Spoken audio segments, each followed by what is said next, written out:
Ya saudara, senang sekali saya Farida Amalia bisa kembali hadir ke hadapan Anda dalam program Sapa Jateng. Selama 30 menit ke depan kita akan bahas tema-tema yang menjadi sorotan publik. Salah satunya adalah Semarang Ramah Pajak.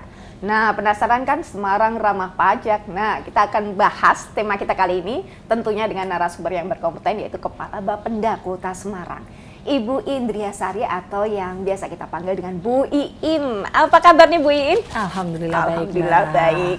Fresh selalu nih kalau harus ketemu. fresh, harus semangat. Dan menarik ya. Bu Iin, kita bahas terkait dengan Semarang Ramah Pajak. Iya. Ini kan orang penasaran Semarang Ramah Pajak. Ini maksudnya gimana? Apakah bebas pajak seperti itu? Enggak juga kan? Ini maksudnya gimana nih Semarang Ramah Pajak nih Bu Iin? Iya, orang kalau bicara pajak udah bicara takut duluan ya. Oh, Karena betul. harus bayar kan, itu identik dengan harus membayar. Jadi orang rata-rata aduh pajak udah kayak gitu dulu. Tapi saya setuju banget dengan judul Semarang Ramah Pajak karena memang banyak sekali kebijakan-kebijakan dari Ibu Wali Kota yang memberikan kemudahan-kemudahan kepada masyarakat, dan ini pro masyarakat juga. Jadi untuk masyarakat dengan kaum kelas tertentu itu digratiskan. Kemudian ada banyak stimulus-stimulus pajak dan juga keringanan-keringanan yang diberikan untuk mempermudah investasi di Kota Semarang. Berarti wajib pajak ini nggak perlu paranoid dulu ya? Iya, jadi kalau dengar kalimat pajak jangan takut dulu. Iya. Karena dengan pembayaran pajak sebetulnya kita berarti ikut berpartisipasi dalam pembangunan. Kalau kita lihat nih, kita makan, di situ ada pajaknya. Oh, berarti saya ikut bangun jalan ini dong. Nah, berarti kayak gitu, Mbak. Iya, waktu kita di resto atau di kafe Iya. pasti kan ada ya struknya itu seperti itu. Jadi untuk Semarang Ramah Pajak ini pastinya kan secara global ini nanti akan dijabarkan. Iya. Untuk ini kan berarti membuka peluang investor dong. Investor pastinya akan tertarik Semarang Ramah Pajak. Wah, ayo kita berinvestasi di Semarang seperti itu. Ini apa sih sebenarnya yang menjadi mungkin investor atau wajib pajak yang lain jadi tergiur untuk akhirnya nanti jadi tertib untuk lapor pajak seperti itu? Kalau kami di pemerintah Kota Semarang memang ada 11 mata pajak, Mbak, di sini. 11 mata pajak yang merupakan pajak daerah yang kita gali potensinya. Pajak terbesar itu di sektor PBHTB. Kemudian ada sektor PBB yang juga melibatkan hampir seluruh masyarakat. Nah, dua mata pajak ini memang favorit ya dibilang gitu, karena dari sisi nominal itu potensinya cukup besar dan masyarakat yang terlibat pun cukup banyak. Kalau dari PBB kita memang menggratiskan untuk PBB dengan kategori-kategori tertentu. Nah, itu yang menarik tuh. Ya, tentunya yang masyarakat kelas tertentu. Kita nggak ingin masyarakat yang kesulitan, yang harusnya mendapatkan dana bantuan sosial, yang harusnya mendapatkan dana bantuan dari pemerintah justru harus membayar pajak. Sehingga untuk nominal NJOP di bawah 200 juta itu kita gratiskan. Berarti ini PBB ini tidak gebiah uyah semua? Tidak gebiah uyah. Kemudian kenaikan pun tentunya akan dilakukan sesuai dengan perkembangan. Kalau di situ ada pembangunan jalan, ada pembangunan saluran yang kotanya tambah nyaman, daerahnya mungkin diakses juga oleh kendaraan umum seperti BRT dan lain sebagainya, otomatis NJOP-nya akan mengalami penyesuaian, menyesuaikan kelas jalannya. Berarti kelas-kelas yang strategis ini ya, lokasi betul. Strategis ini. Tetapi kenaikannya pasti akan kita kontrol. Jadi kenaikan PBB di Kota Semarang tidak boleh lebih dari 30% setiap tahunnya. Sehingga kita akan kontrol supaya tidak memberatkan. Kemudian ada stimulus-stimulus lainnya yang diterapkan oleh Bu Wali Kota, misalkan untuk kegiatan usaha, untuk kegiatan cagar budaya, untuk masyarakat kelas tertentu, itu akan ada stimulus-stimulus yang diberikan. Nah, terkait dengan cagar budaya. Cagar budaya itu kalau kita ingat yang tayangan sebelumnya di Sapa Jateng kan ada Kota Lama nih. Iya. Yang menjadi pesonanya Kota Semarang saat ini kan Kota Lama. Kota Lama ini kan cagar budaya. Berarti untuk merombak di situ pun, untuk tinggal di situ juga kan memang biayanya tinggi. Iya, itu ada insentif pajak, Mbak, untuk mereka yang memiliki bangunan di kawasan cagar budaya, dan itu sudah ada SK cagar budayanya dari Wali Kota. Jadi ada SK Wali Kota yang dikeluarkan untuk bangunan-bangunan dengan kategori cagar budaya. Mendapatkan insentif sebesar 50% untuk PBB-nya. Nah, itu dia. Kalau nggak di-share gini kan mungkin pemirsa sekalian juga penasaran, itu apa nggak bayarnya gede ya gitu kan. Ternyata Bu Iin menjelaskan bahwa itu tadi ada khususan gitu ya, ada spesial-spesial, jadi tidak semua rata gitu, enggak. Ternyata untuk masyarakat yang PBB-nya di bawah 200 itu 200 juta digratiskan. bebas. Jadi wajib pajak ini tenang nih. Tapi kalau yang strategis ada kenaikan, tapi tetap dikontrol ya Bu In ya. Tentunya ada fasilitas-fasilitas yang bisa kita nikmati di Betul. situ. Jalannya mulus, aksesnya juga bisa dilalui oleh kendaraan umum dan lain sebagainya. Tentu itu seimbang dengan kelas jalan yang kita lakukan penilaiannya. Dan cagar budaya, kalau misalkan potensi pariwisata sendiri ini apakah juga ikut menyumbang banyak terkait dengan PAD di Kota Semarang? Pastinya, karena kita punya tadi 11 mata pajak ya Mbak. Kalau tadi saya baru menyebutkan tentang PBB. Nah, kemudian kita ke mata pajak berikutnya BPHTB. BPHTB ini juga ramah terhadap investasi. Karena kita tahu BPHTB adalah peralihan hak ya. Ada yang karena pemindahan hak, ada karena jual beli, hibah, waris dan lain sebagainya. Di mana setiap ada pembangunan atau pengembangan kawasan pasti membutuhkan proses jual beli dan lain sebagainya. Nah, itu kita berikan juga stimulus-stimulus atau kemudahan-kemudahan. Mulai dari proses verifikasinya sampai dengan nilai NJOP-nya. Nah, bahkan bulan ini kemarin September baru mulai dari tanggal 28 Agustus sampai dengan tanggal 30 September akan ada diskon BPHTB sebesar 10%. Neneng, Ya. ada misinya gitu ya Bu ya? Harus tetet gitu ya. Untuk semua transaksi. Jadi mau jual beli, mau hibah, mau waris, ataupun mau pemindahan hak, semuanya boleh dari tanggal 28 Agustus sampai 30 September diskon 10%. Nah, ayo buruan, mumpung ini masih September loh ya. Nah, kita akan bahas lebih lengkap terkait dengan hal ini usai jeda pariwara berikut ini ya Bu In. Jangan kemana-mana, kami akan segera kembali.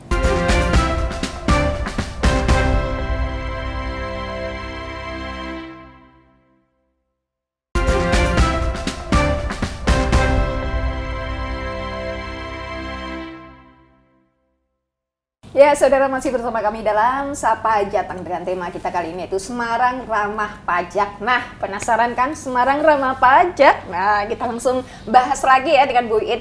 Bu In, tadi salah satu potensi yang penyumbang PAD untuk Kota Semarang adalah dari sektor pariwisata. Kalau menurut Bu In ini event-event yang ada di Kota Semarang apakah memang berdampak atau tidak cukup signifikan atau bagaimana? Itu alhamdulillah sekali. Tanyanya pas lagi bulan rame-ramenya. Nah. Jadi alhamdulillah di Kota Semarang cukup banyak event-event yang diselenggarakan, baik itu tingkat internasional, nasional maupun lokal. Internasional kemarin baru saja ada delegasi Menteri Perdagangan dan Ekonomi untuk ASEAN. Kemudian ada yang tingkat nasional, ada jaringan kota pusaka yang melibatkan 70 lebih kabupaten kota dan lain sebagainya. Tentunya ini mengundang banyak orang datang ke Kota Semarang. Sehingga hotelnya ramai Mbak. Hotelnya rame udah pasti mereka okupansinya juga tinggi ya berarti. Okupansinya tinggi, bahkan cari hotel di hari-hari pada saat event itu agak sulit sekali. Kemudian restonya, orang biasa kalau datang berarti hotel, resto dan satu lagi hiburan. Horeca nih. Horeca ini terkait dan alhamdulillah ada kenaikan. Jadi mulai dari bulan Juli banyak penyelenggaraan event yang skalanya internasional nasional. Ada juga pekan olahraga nasional yang diikuti seluruh provinsi di Kota Semarang untuk Korpri, sehingga yang datang ribuan.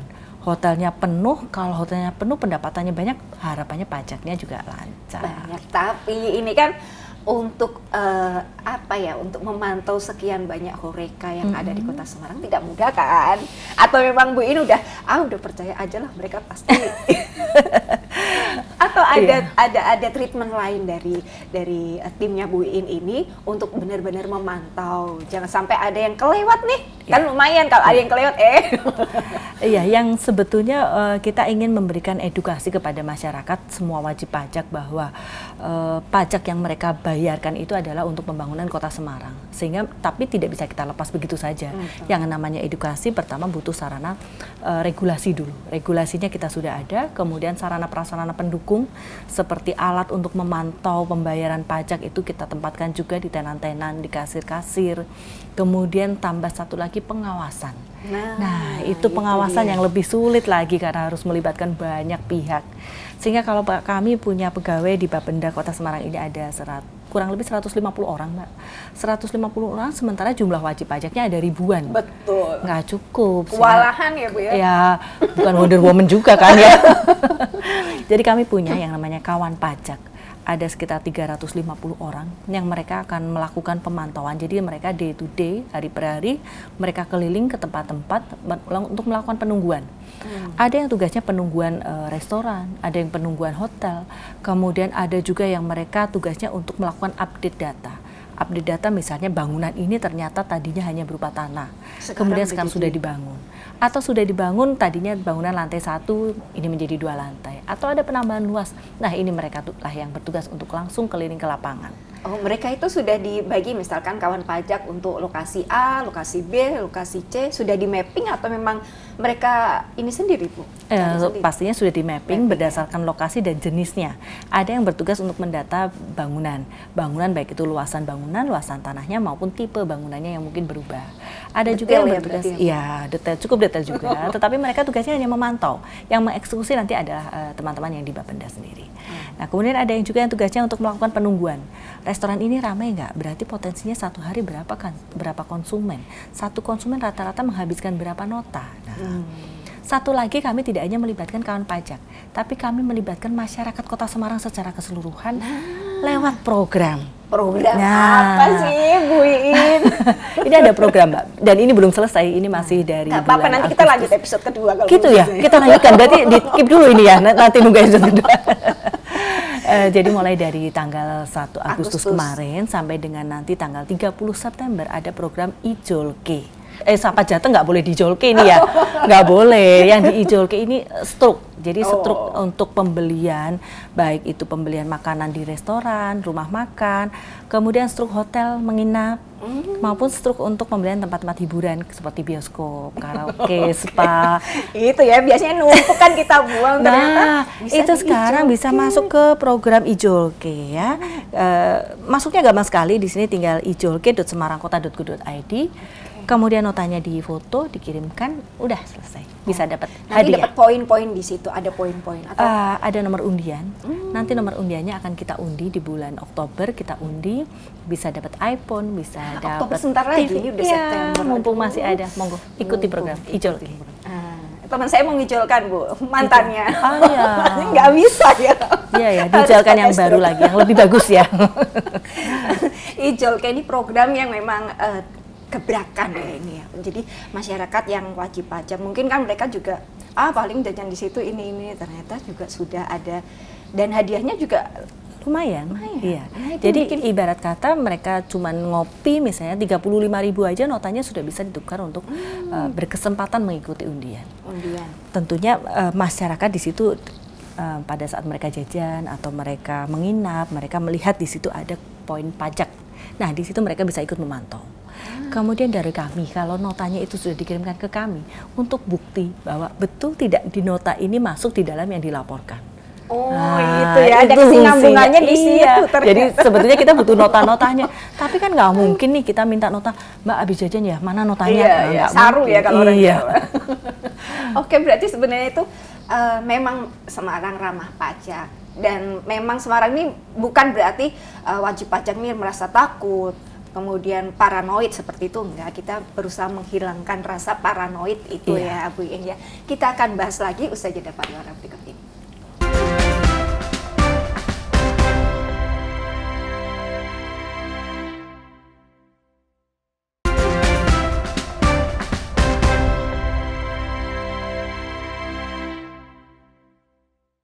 Ya, terima kasih saudara Anda masih bersama kami dalam program Sapa Jateng dengan tema kita kali ini yaitu Semarang Ramah Pajak. Waduh, ini ramah, ini sumringah juga ya, Bu Iin ya. Kalau tadi kita dengar Ngijolke, program Ngijolke. Program Ngijolke ini struknya per 100.000 dapat 1 poin atau per berapa dapat 1 poin? Iya, untuk program Ijolke Mbak, nggak Ngijolke.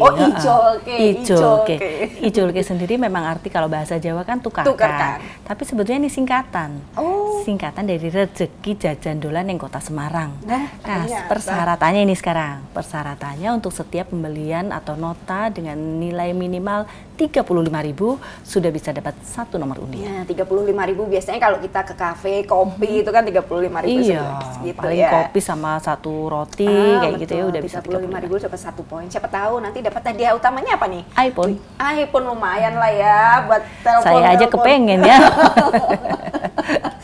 Oke, Bu Iin, kalau tadi kan disampaikan ada juga yang kawan pajak. Kemudian kita dulu pernah nih juga makan di satu ini ya warung, terus ada yang nungguin tapi pakai rompi, tapi kan kita nggak tahu tuh siapa. Itu kawan pajak juga atau cuma yang buat ngecekin aja tuh bagaimana tuh? Iya, itu memang kawan pajak yang tugasnya memang keliling, tapi jangan takut karena kawan pajak ini memang tugasnya menungguin potensinya di situ. Oh, di situ sehari ternyata rame. Nah, kalau rame nanti baru akan kita pantau. Rame gimana dulu responnya? Pembayaran pajaknya bagus nggak? Kita lihat antara yang dilaporkan dengan alat yang sudah kita pasang. Kalau itu ada selisih baru nanti kita cek. Jadi arti ramah pajak ini bukan berarti bebas pajak, tetapi pajak ini tuh betul-betul disetorkan ke pemerintah yang nantinya digunakan untuk pembangunan. Nah itu dia. Tapi kan membuat kadang-kadang merasa apa, yang pemiliknya merasa nyaman nggak kalau misalkan ditungguin gitu? Ya pastinya ada pro kontra ya. Iya. Tapi sebelumnya kita akan berikan surat pemberitahuan dulu bahwa nanti dengan durasi waktu tertentu akan ada tim dari Bapenda yang ingin ikut bergabung untuk memantau saja sebetulnya. Jadi jangan takut kalau ada kawan pajak yang datang, mereka hanya ikut memantau, tidak untuk mengaduk-aduk atau ikut campur di dalam manajemennya, tapi hanya memantau saja. Nanti setelah itu akan ditindaklanjuti oleh tim dari Bapenda. Untuk itu semua apa? Maksudnya semua makanan, semua warung itu ditunggu seperti itu atau memang ada titik-titik tertentu yang diduga seperti itu baru Tergantung Mbak. Jadi kita setiap secara berkala kita lakukan pemantauan. Kita kan ada alat yang kita pasang di kasir-kasir. Kalau laporan dari kawan pajak ternyata resto tersebut atau tenan tersebut rame, kemudian kita pantau antara yang dilaporkan mereka sendiri dengan alat itu ternyata sinkron, sehingga itu berpotensi memang masih sesuai. Tetapi kalau ada kesenjangan yang terlalu signifikan, pasti kita akan turunkan tim untuk melakukan pengecekan lebih lanjut. Nah, itu dia. Jadi bagi para pemilik kafe atau warung makan atau apalah yang tadi disampaikan oleh Bu Iin, jangan paranoid dulu, Kawan pajak ini memang mereka cuma tugasnya di situ aja, mantau aja, bukan ngopok-ngopokin lain sebagainya ya, Bu Iin ya. Jadi lebih ramah lah ya. Dan stimulan apa lagi sih yang disampaikan dari Kota Semarang ini untuk para wajib pajak? Ya, jadi pas ini program Pas Sapa Jateng, kita juga ingin menyapa para wajib pajak. Nah, jadi wajib pajak, mumpung ini masih bulan September, sebetulnya batas akhir pembayaran PBB adalah sampai 30 September. Bagi yang membayar tepat waktu, maka masyarakat bisa mengikuti undian PBB yang akan kita undi. Hadiahnya untuk PBB ada rumah, ada mobil, ada sepeda motor, dan ada banyak lagi hadiah hiburan. Jadi yang belum bayar PBB di tahun 2023, segera bayarkan kepada kami dan berhak untuk mengikuti undian. Itu yang tahun 2023. Nah, kemudian gimana yang punya tunggakan-tunggakan? Nah, yang punya tunggakan-tunggakan PBB tahun 2022 ke belakang masih akan ada diskon dan bebas denda. Oke, berarti bukan pemutihan ya Bu Iin? Bukan, kita sudah putih kok. Pemutihan nanti di salon ya Mbak ya. Iya, karena berarti untuk yang sebelum-sebelumnya akan ada diskon spesial 10% tadi, bukan? 20%. 20%, jadi bukan cuma 10%, lumayan. Dan ini adalah salah satu bentuk jadi bahwa Kota Semarang ini ramah pajak. Jadi jangan paranoid dulu terhadap kata-kata pajak 5 huruf, tapi bikin orang deg-degan juga ya kadang ya Bu Iin ya. Jadi Semarang sendiri ini memang banyak program yang tadi disampaikan oleh Bu Iin, apalagi Kota Semarang sendiri juga kemarin dalam pekan-pekan ini banyak sekali agenda nasional maupun internasional yang ada di sini. Yang saya mau tanyakan, kalau tadi sudah dijabarkan terkait dengan PAD, potensi dan lain sebagainya, realisasinya bagaimana nih? Ya itu yang kita tiap hari harus ngejat ya, kami punya tim untuk melakukan penagihan, untuk pemantauan dan lain sebagainya, tapi ternyata realisasinya cukup signifikan Mbak. Itu dia, berarti tidak mengkhianati usaha. Usaha tidak pernah, hasil tidak pernah mengkhianati usaha ya. Ya, alhamdulillah sampai dengan saat ini kami masih masuk di dalam 10 besar tingkat nasional untuk realisasi pendapatan untuk kategori kota. Dan untuk sampai dengan kemarin tadi sore, realisasi kami sudah mencapai angka, sebentar. Kalau angka itu saya cukup detail, jadi saya nggak bisa takut salah ya, takut salah. Nah ini sampai dengan tadi sore kita sudah di angka 1.451 miliar, atau kalau prosentase kita sudah di angka 66%. 66% ini realisasinya tentunya lebih tinggi dibandingkan tahun kemarin. pada ini yang sama ya, kuartal yang sama ya? Ada, di hari yang sama, di tahun kemarin kami sudah selisih 11%. Luar biasa sekali. Ya, selisih 11% atau di nominal selisih 220 miliar dibandingkan hari yang sama di tahun kemarin. Nah, itu dia. Ini kan berarti memang prestasi yang luar biasa ya. Semoga untuk mendapatkan, terus lancar. Amin. Untuk mendapatkan prestasi ini kan pastinya ada tantangan, ada hambatan. Selama ini yang dirasakan oleh Bu Iin sendiri terkait dengan tantangan, hambatan apa sih yang sampai saat ini masih menjadi ini ya, masih terkendala dengan hal itu dan belum ada pemecahan atau mungkin dalam proses pemecahan. Apa nih? Pertama tentu kesadaran, tingkat kesadaran masyarakat untuk membayar pajak yang sampai saat ini masih perlu kita tingkatkan. PBB rata-rata kita edarkan di bulan Maret, April maksimal, tetapi sampai dengan saat ini realisasinya baru 70%. Artinya tingkat kesadaran masyarakatnya masih perlu kita tingkatkan lagi, kita edukasi lagi. Mungkin bulan-bulan kemarin masih sibuk, awal-awal ada lebaran, iya, betul, kemudian masuk anak sekolah sehingga lupa ini belum bayar pajak ya. Ini mumpung masih ada waktu, kita coba untuk terus ingatkan masyarakat. Jadi edukasi kepada masyarakat, kemudian itu untuk PBB. Untuk mata pajak lain yang sifatnya mereka menilai sendiri, kami bukan meminta uang para pengusaha, tidak. Yang kami minta adalah amanat yang dititipkan masyarakat dalam bentuk pajak, itu yang harus setorkan kepada kami. Nah, itu dia. Jadi, bagi Anda yang saat ini tinggal di Semarang maupun para investor mungkin ya, Bu Iin, ada investor yang mau, aku investasi aja, Kota Semarang, karena ternyata Kota Semarang ini ramah pajak. Monggo silahkan, karena memang welcome aja ya Bu Iin ya. Oke. Dan semoga perbincangan kita ini bisa memberikan informasi, inspirasi buat masyarakat semua yang ada di sana. Bu Iin, karena durasi sudah hampir ini ya, mungkin kita akan next time kita lanjut lagi di episode berikutnya. Ada himbauan atau saran yang mau disampaikan pada masyarakat mungkin terkait dengan Semarang ramah pajak ini? Iya, Bapak dan Ibu yang saya hormati, masyarakat semuanya wajib pajak, monggo silahkan bayarkan pajak panjenengan.